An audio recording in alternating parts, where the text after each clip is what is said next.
Oke, Assalamualaikum warahmatullahi wabarakatuh. Izin Bu kepada Ibu Rosi Armaini, SEMSI AKCA, selaku dosen pembimbing mata kuliah Akuntansi Keuangan Pemerintahan Pusat. Izinkanlah kami dari kelompok 1 ingin mempresentasikan berupa video yang digabungkan dengan PowerPoint yang telah kami susun untuk menjelaskan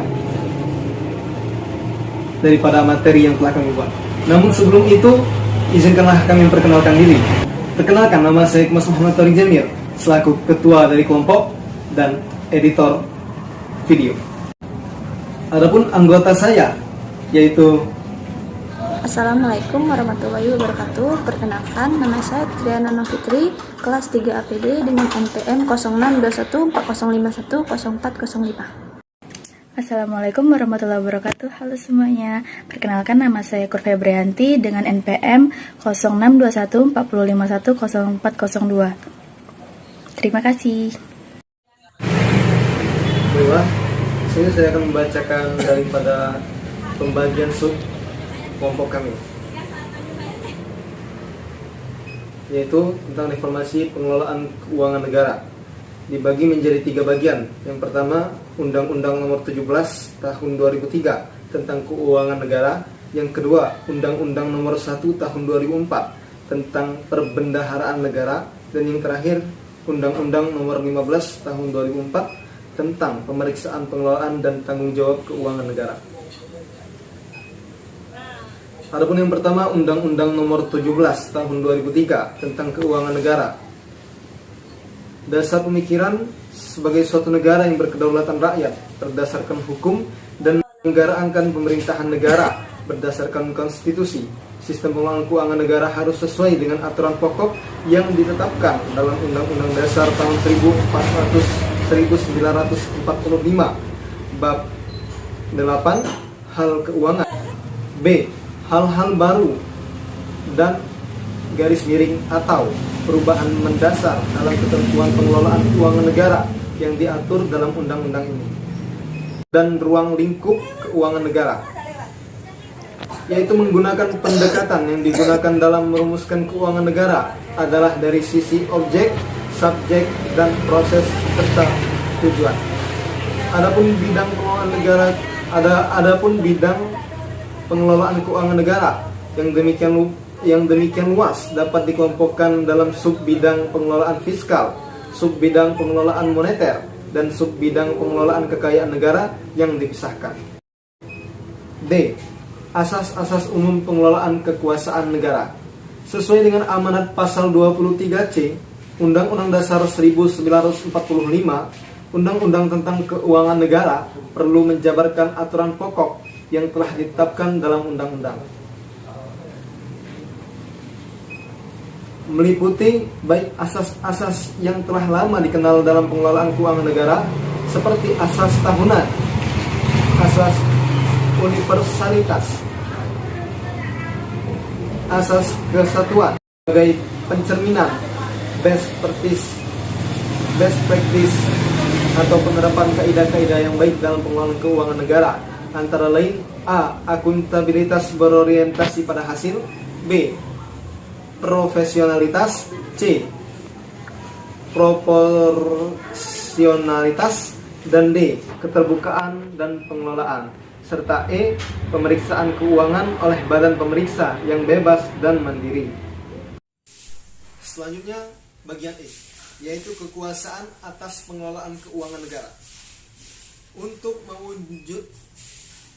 Untuk mewujudkan transparansi dan akuntabilitas dalam pengelolaan keuangan negara, laporan pertanggungjawaban keuangan pemerintah perlu disampaikan secara tepat waktu dan disusun mengikuti standar akuntansi pemerintahan. Selain itu, perlu untuk diatur agar laporan pertanggungjawaban keuangan pemerintahan daerah dapat disampaikan tepat waktu kepada DPR atau DPRD yang terlebih dahulu harus diaudit oleh Badan Pemeriksa Keuangan atau dikenal dengan BPK. BPK memegang peran yang sangat penting dalam upaya percepatan penyampaian laporan keuangan pemerintah tersebut kepada DPR atau DPRD. F, yaitu penyelesaian kerugian negara. yang diatur dalam Undang-Undang Perbendaharaan Negara, yang ditegaskan bahwa setiap kerugian negara atau daerah yang disebabkan oleh tindakan melanggar hukum atau kelalaian seorang harus diganti oleh pihak yang bermasalah. Selanjutnya G. Hubungan keuangan antara pemerintah pusat dan bank sentral, pemerintahan daerah, pemerintahan atau lembaga asing, serta perusahaan negara, perusahaan daerah, perusahaan swasta, serta badan pengelola dana masyarakat. Dalam hubungan keuangan negara antara satu, pemerintah pusat dan bank sentral, berkoordinasi dalam penetapan dan pelaksanaan kebijakan fiskal dan moneter. Yang kedua, pemerintahan daerah, adanya kewajiban pemerintah pusat mengalokasikan dana dan perimbangan kepada pemerintah daerah. Yang ketiga, pemerintah atau lembaga asing, penerimaan pinjaman luar negeri pemerintah. Yang keempat, pemerintah dan perusahaan negara, perusahaan daerah, perusahaan swasta, dan badan pengelola dana masyarakat. Pemerintah dapat memberikan pinjaman atau hibah atau penyertaan modal kepada para penerima pinjaman atau hibah dari perusahaan, negara, atau daerah setelah mendapat persetujuan DPR atau DPRD. Bagian H yaitu pelaksanaan APBN dan APBD.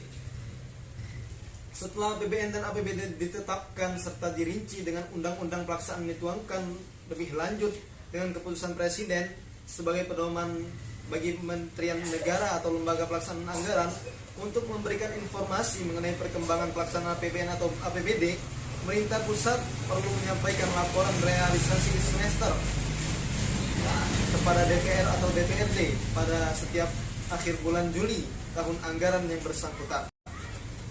Informasi yang disampaikan dalam bentuk laporan tersebut dapat menjadi bahan evaluasi bagi pelaksanaan APBN atau APBD semester pertama dan penyesuaian perubahan APBN atau dan APBD pada semester berikutnya. Yang terakhir, pertanggungjawaban pengelolaan keuangan negara.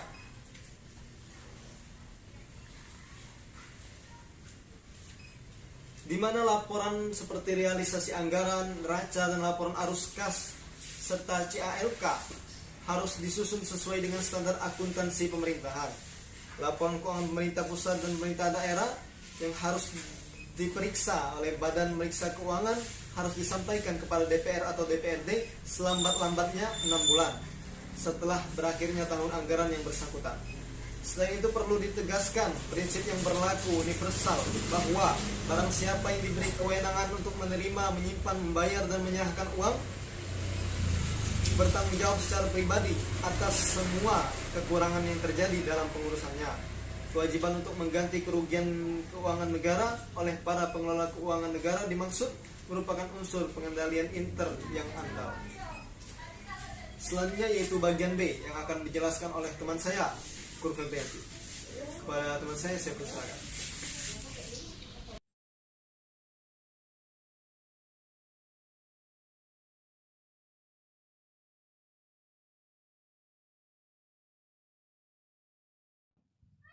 B.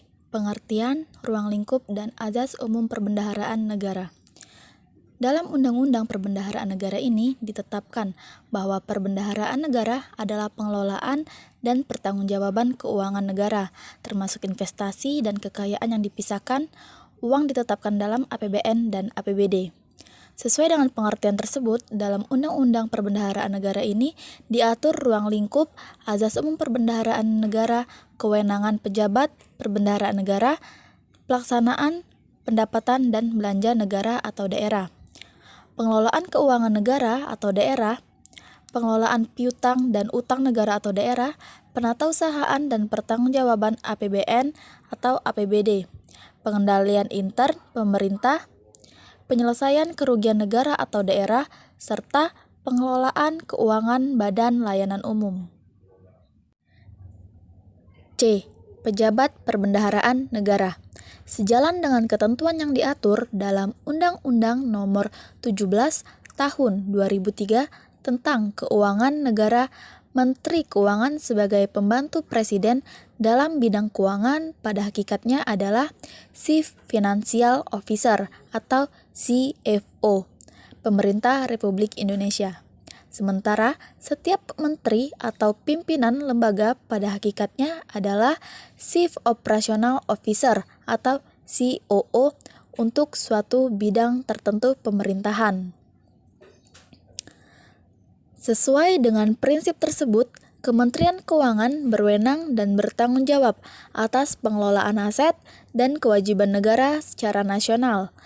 Sementara Kementerian Negara atau lembaga berwenang dan bertanggung jawab atas penyelenggaraan pemerintahan sesuai dengan tugas dan fungsi masing-masing. D.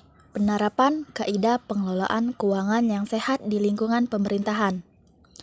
Sejalan dengan perkembangan kebutuhan pengelolaan keuangan negara, dirasakan pula semakin pentingnya fungsi perbendaharaan dalam rangka pengelolaan sumber daya keuangan pemerintah yang terbatas secara efisien. Fungsi perbendaharaan tersebut meliputi terutama perencanaan kas yang baik, pencegahan agar jangan sampai terjadinya kebocoran dan penyimpangan, pencairan sumber pembiayaan yang paling murah, dan pemanfaatan dana yang menganggur atau idle cash untuk meningkatkan nilai tambah sumber daya keuangan. E.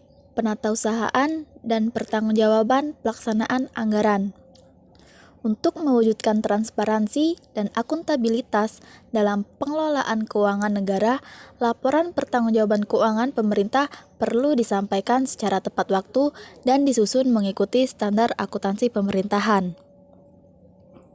Selain itu, perlu pula diatur agar laporan pertanggungjawaban keuangan pemerintah dapat disampaikan tepat waktu kepada DPR atau DPRD yang terlebih dahulu harus diaudit oleh Badan Pemeriksa Keuangan atau BPK.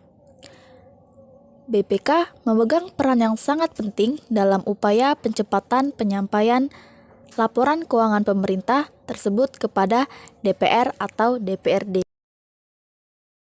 F. Penyelesaian kerugian negara. Dalam Undang-Undang Perbendaharaan Negara ini ditegaskan bahwa setiap kerugian negara atau daerah yang disebabkan oleh tindakan melanggar hukum atau kelalaian seseorang maka harus diganti oleh pihak yang bersalah. Dengan penyelesaian kerugian tersebut, negara atau daerah dapat dipulihkan dari kerugian yang telah terjadi. G. Pengelolaan keuangan Badan Layanan Umum. Kekayaan Badan Layanan Umum merupakan kekayaan negara yang tidak dipisahkan serta dikelola dan dimanfaatkan sepenuhnya untuk menyelenggarakan kegiatan Badan Layanan Umum yang bersangkutan. Berkenan dengan itu, rencana kerja dan anggaran serta laporan keuangan dan kinerja Badan Layanan Umum disusun dan disajikan sebagai bagian yang tidak dipisahkan dari rencana kerja dan anggaran serta laporan keuangan Kementerian Negara atau lembaga atau pemerintah daerah. Undang-Undang Nomor 15 Tahun 2004 tentang Pemeriksaan, Pengelolaan, dan Tanggung Jawab Keuangan Negara. Undang-Undang Nomor 15 Tahun 2004 tentang Pemeriksaan, Pengelolaan, dan Tanggung Jawab Keuangan Negara ini berisi tentang dasar pemikiran, lingkup pemeriksaan BPK, pelaksanaan pemeriksaan, hasil pemeriksaan dan tindak lanjut, serta pengenaan ganti kerugian negara. A. Dasar pemikiran.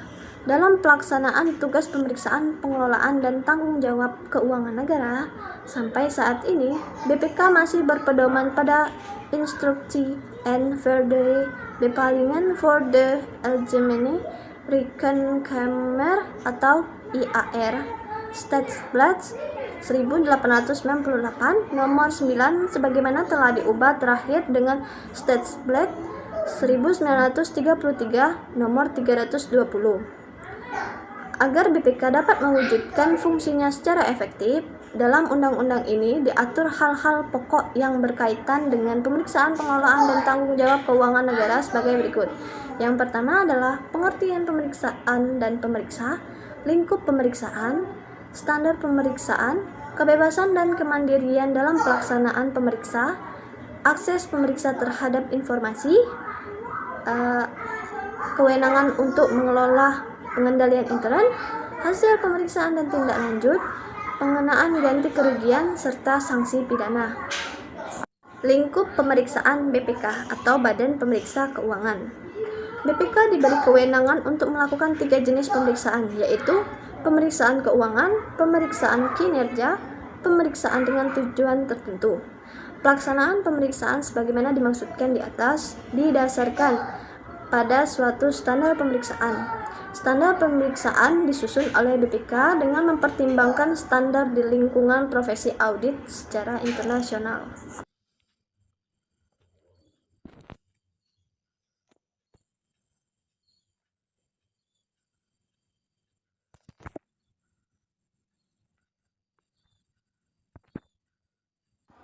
Pengenaan ganti kerugian negara sebagaimana diamanatkan dalam pasal 62 ayat 3 Undang-Undang Nomor 1 Tahun 2003 tentang Perbendaharaan Negara.